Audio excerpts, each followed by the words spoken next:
Now, I'm sure we've all felt the intense pressure on the nuclear energy industry this year, and this has affected the way, as we were just discussing, the way the public view the sector, with research from the Department for Business, Energy and Industrial Strategy showing a dip in public support for nuclear in the past year.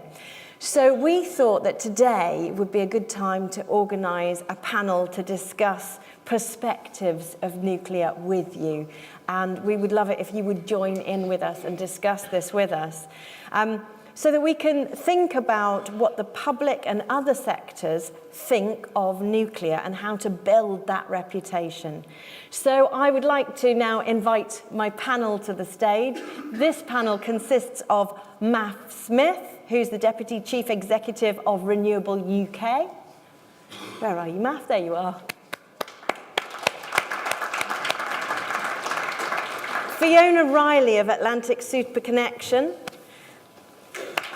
And Jerome Brassart, a director at Credit Suisse.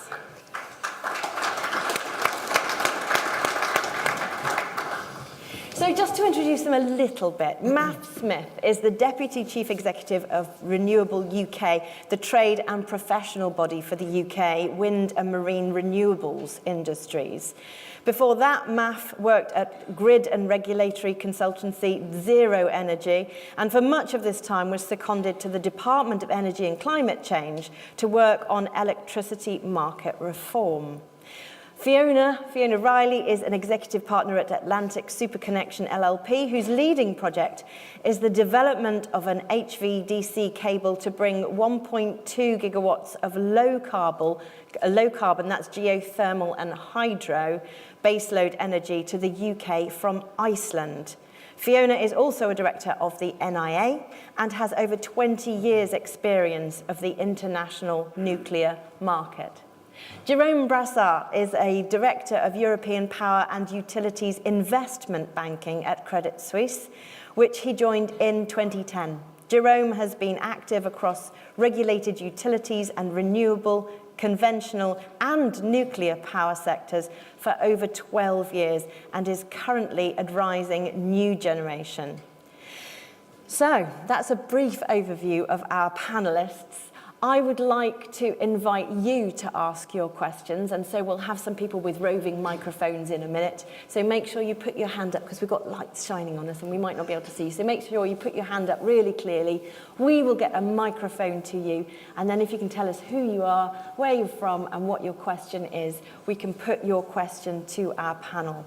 But while you're thinking of those questions, I'd like to ask each of you for your own, because you've got very different perspectives on this. You're from very different organisations. How do you, from your very unique perspectives, feel that people are viewing the industry at the moment? Matt? I think the key message from RenewableUK and myself is the importance of these different groups working together. I think too often in the past we've seen people trying to make the case for a technology by making the case against another technology.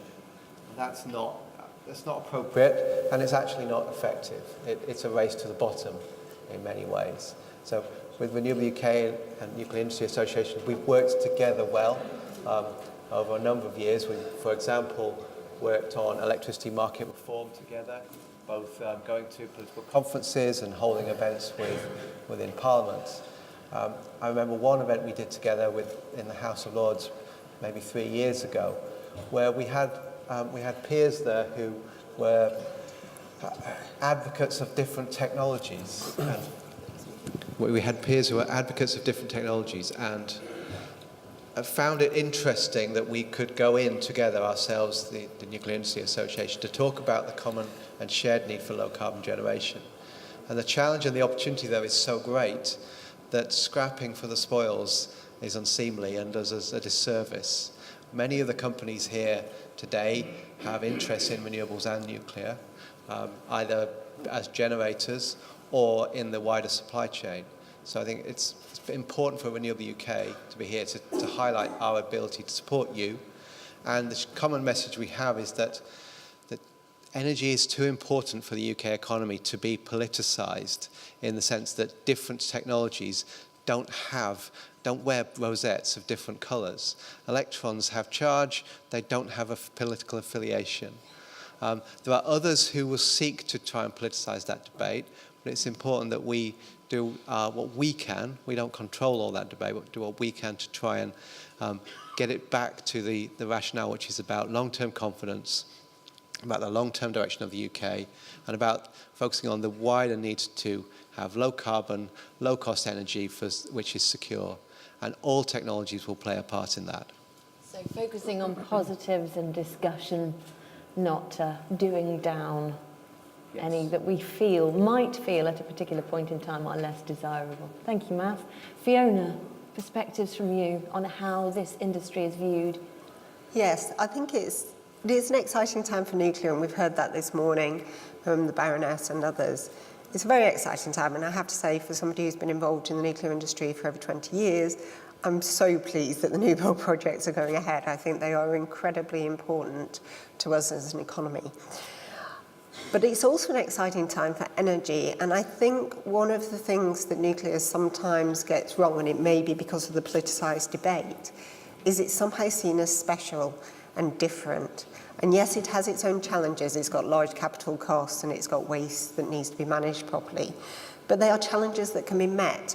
And I think it's about time that we do pull together as an industry and see nuclear as part of the energy debate and a very important part of that debate, and that it is seen as the new build projects are another project.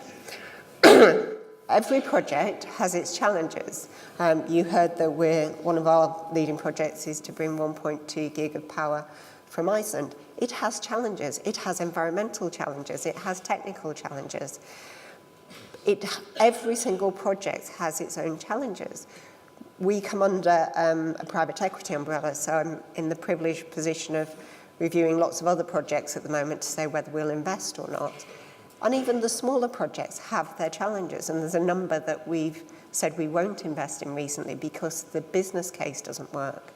And I think it's very important to the sustainable goals of the country and our energy supply that we recognise that yes, nuclear has challenges, but so do every other energy project. And we need to see nuclear as part of the energy debate, not as a separate issue that somehow needs to be politicised. I think an important part of that, and this was a little bit of a surprise to me, I have to say, in looking at the Iceland project, is there's still a lack of understanding with a lot of people between baseload power and intermittent power, and the fact that we need both, particularly the man on the high street does not understand why we need large amounts of baseload power.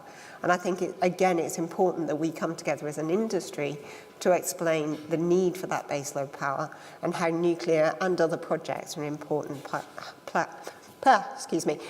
to play in that debate. Thank you, Fiona. And Jerome, from an investment perspective? I guess the best way to summarize the position from the finance community, for lack of a better word, whether that's investment banking, or that's sort of provision of debt financing or financial investment as equity, is that it's an exciting asset class. It's an exciting time, in particular in the way it's structured in this country, which actually, I think, with the contract for difference, with the EMR, and so on and so forth, provides or will provide eventually a framework for private financing to come into those projects.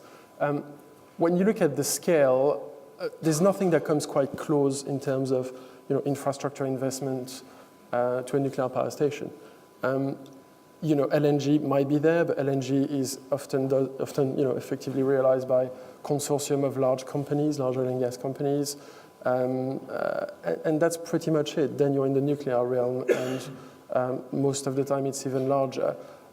The development company, the investors, the strategic investors, the manufacturers, and so on and so forth, are all world-class in this sector, but they are all relatively small compared to the investments that are required. So today, the nuclear renaissance, as it were, is only possible with large amount of support from sovereign governments, from the states, or from state-owned companies. And that will change because we are, as an industry, building the track record.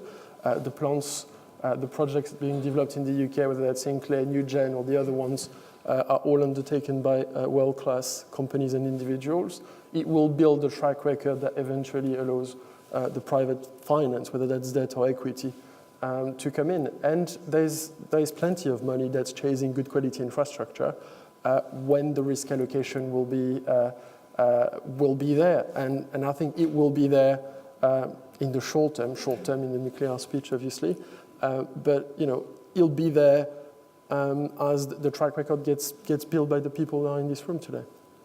Thank you. So, ladies and gentlemen, do you have any questions for our panellists? If you have a question, please raise your hand and we will get a microphone to you. Oh, they're all very quiet this morning. Jerome, I just want to pick up on that point that you mentioned.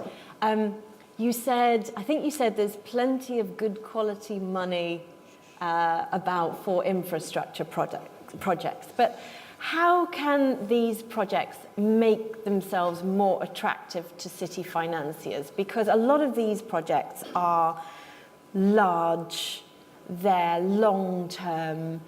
City financiers might see more attractiveness in maybe shorter-term projects or less complex projects. So what can they do? I think the complexity point is absolutely right. The long-term point is actually an attraction, ultimately, albeit it's difficult to get over the long construction period for investors typically. But again, as the supply chain evolves and as the projects get developed as well, that construction period should reduce. The long-term nature of the asset, we're talking about asset lives of 60 years, we're talking about regimes that provide stability of cash flows for a long time, that is attractive. The complexity, you're absolutely right, is a challenge. It will not be for everyone. For a lot of investment, and I'm more on the equity side here, when you have the opportunity to invest in a project that's sort of more plain and simple and deploy capital or do a lot more work to get in the nuclear space, the inclination will be to do plain and simple. But the capital requirements and the volume of money for infrastructure is such that there will have to be a spill in the nuclear space once the risk allocation and therefore the complexity is overcome. Do public and government attitudes sway investment decisions as well? The way the industry as a whole is viewed, the way the public view that, the way the political decisions are going, that's got to affect investment decisions too. It does, but I think the context, the environment is positive. The public support, you mentioned a dip in public support recently, but that's not necessarily the sense of history. It's always been quite strong.